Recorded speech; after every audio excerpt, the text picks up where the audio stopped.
Chào quý nhà đầu tư, tôi là Tôn Đạt Quân, chuyên viên phân tích tại công ty chứng khoán Mirae Asset Việt Nam. Hôm nay chúng ta sẽ cùng nhau phân tích về mã cổ phiếu FPT. Theo quan điểm của tôi là một trong những mã cổ phiếu có tiềm năng lớn trong giai đoạn cuối 2025. Thì trong 5 năm qua, EPS của FPT đã tăng trưởng liên tục 16% mỗi năm, là nền tảng giúp giá cổ phiếu đã tăng 5,5 lần trong 5 năm qua. Thì giúp FPT vươn lên là một trong những câu chuyện tăng trưởng nổi bật trên thị trường. Tuy nhiên thì bước sang 2025, đà tăng trưởng đã tăng chững lại với hai yếu tố chính. Đó chính là việc biến động thuế quan đến từ chính sách của Mỹ trong tháng 4 vừa rồi, khiến doanh nghiệp toàn cầu có phần tâm lý e dè, lúng túng trong việc giải ngân những cái khoản đầu tư mới. Thứ hai, đó chính là việc công nghệ AI tiến triển vượt bậc gần đây cũng đang thay đổi cái bức tranh của toàn ngành IT. Thì hai yếu tố này đã dẫn tới cái kết quả kinh doanh trong 10 tháng của FPT có phần chững lại.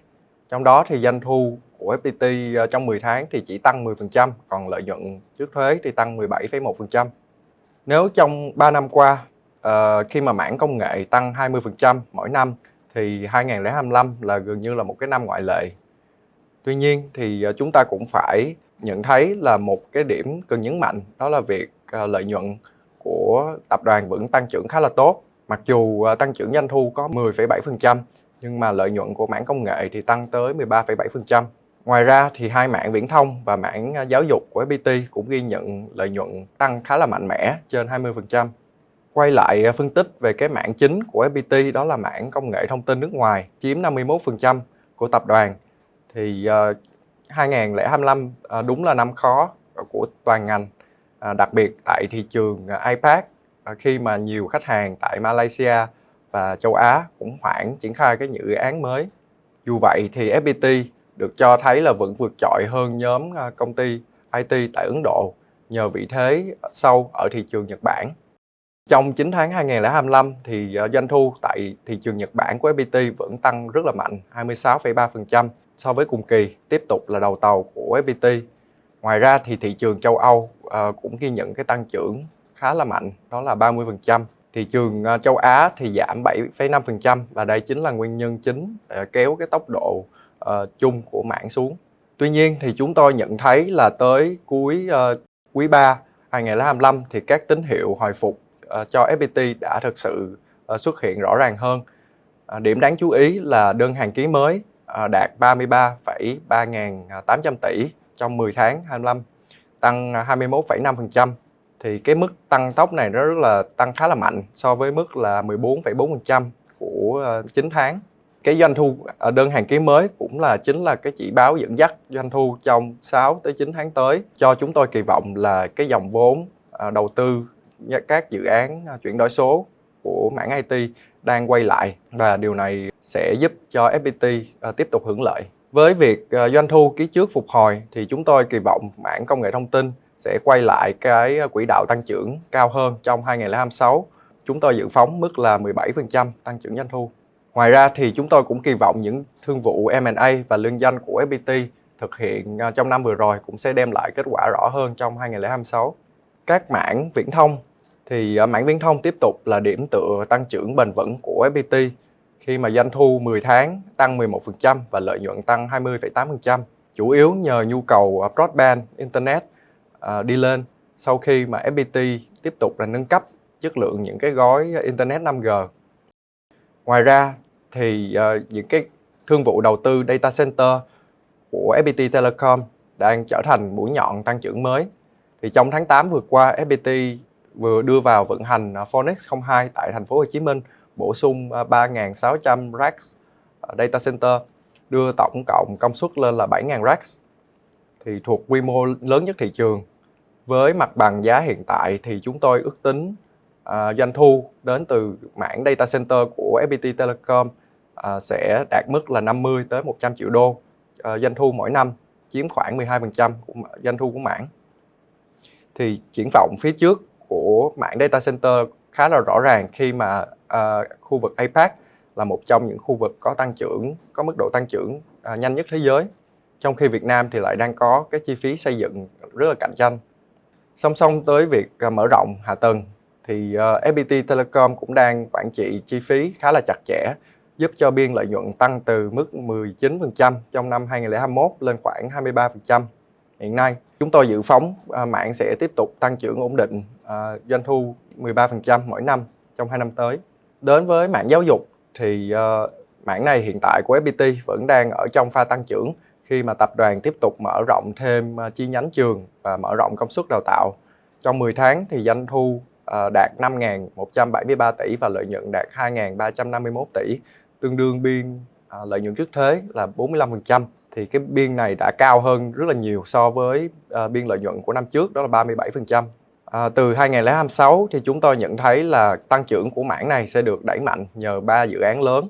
Đó chính là khu phức hợp giáo dục FPT Huế với công suất 20.000 sinh viên, hệ thống trường phổ thông tại Vinh với công suất là 2.800 học sinh, cũng như là hai cụm trường phổ thông mới. Thì khi đi vào hoạt động, các dự án này của FPT sẽ nâng đáng kể tổng công suất tạo nền cho tăng trưởng dài hạn của mảng. Do đó thì chúng tôi dự phóng mảng giáo dục của FPT sẽ tăng trưởng tiếp tục là doanh thu 10-15% mỗi năm trong 2 năm tới. Ở vùng giá hiện tại thì FPT đã quay lại cái mức định giá hợp lý hơn. Chúng tôi nhận định là thị giá của FPT đã trở về cái mức PE còn 21 lần, thấp hơn đáng kể so với đỉnh chu kỳ, trong khi tăng trưởng lợi nhuận thì vẫn tăng 19,2% so với cùng kỳ trong 9 tháng. Thì trên nền định giá hấp dẫn và triển vọng tăng giá của cổ phiếu được hỗ trợ bởi nhiều yếu tố.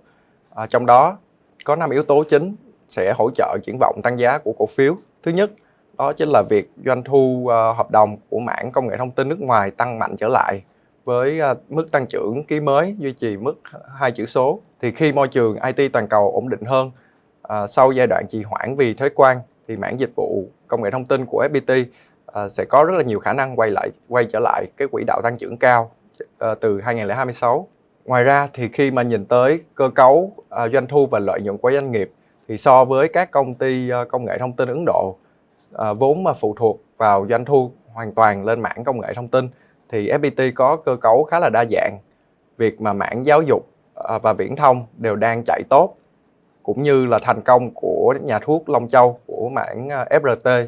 Điều này sẽ tiếp tục giúp FPT tạo những cái dòng tiền ổn định khi mà vĩ mô thế giới đang biến động.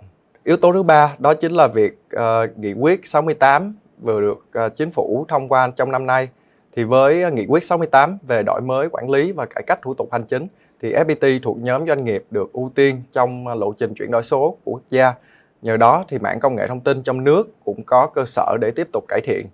Đặc biệt là khi FPT có thể tham gia nhiều hơn vào các dự án số hóa trong khối cơ quan nhà nước và dịch vụ công. Với yếu tố thứ tư, đó chính là việc FPT đang bước vào giai đoạn bản lề để hiện thực hóa cái tham vọng bán dẫn với dự án nhà máy đóng gói kiểm định chip đầu tiên tại Đà Nẵng.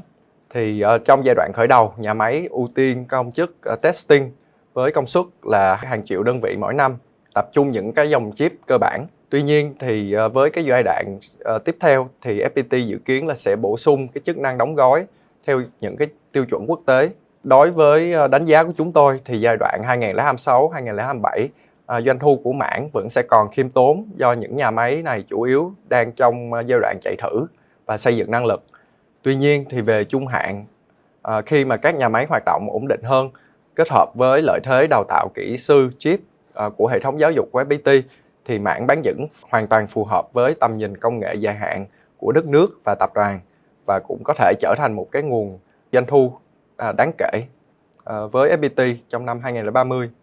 Ngoài ra, yếu tố cuối cùng thì nếu mà so sánh FPT với định giá của các doanh nghiệp công nghệ thông tin trên toàn cầu, thì mức PEG của FPT hiện tại cho thấy một cái mức định giá rất là hợp lý so với các doanh nghiệp công nghệ thông tin tại Ấn Độ và Mỹ.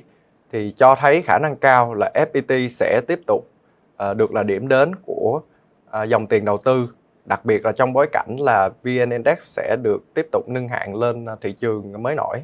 Thì dựa trên 5 yếu tố trên thì chúng tôi sử dụng phương pháp FCFF và đưa ra giá mục tiêu đó là 117.700 đồng một cổ phiếu. Chúng tôi kỳ vọng FPT sẽ tiếp tục duy trì đà tăng trưởng ổn định, thu hút dòng tiền đầu tư và củng cố vị thế doanh nghiệp tiên phong, dẫn dắt thị trường trong giai đoạn sắp tới. Đến đây thì thời lượng của Mart Select cũng đã kết thúc. Cảm ơn quý nhà đầu tư đã quan tâm và theo dõi. Đừng quên like, share và đăng ký kênh để nhận những thông báo cập nhật của chúng tôi. Xin chào và hẹn gặp lại quý nhà đầu tư trong các số phát sóng tiếp theo.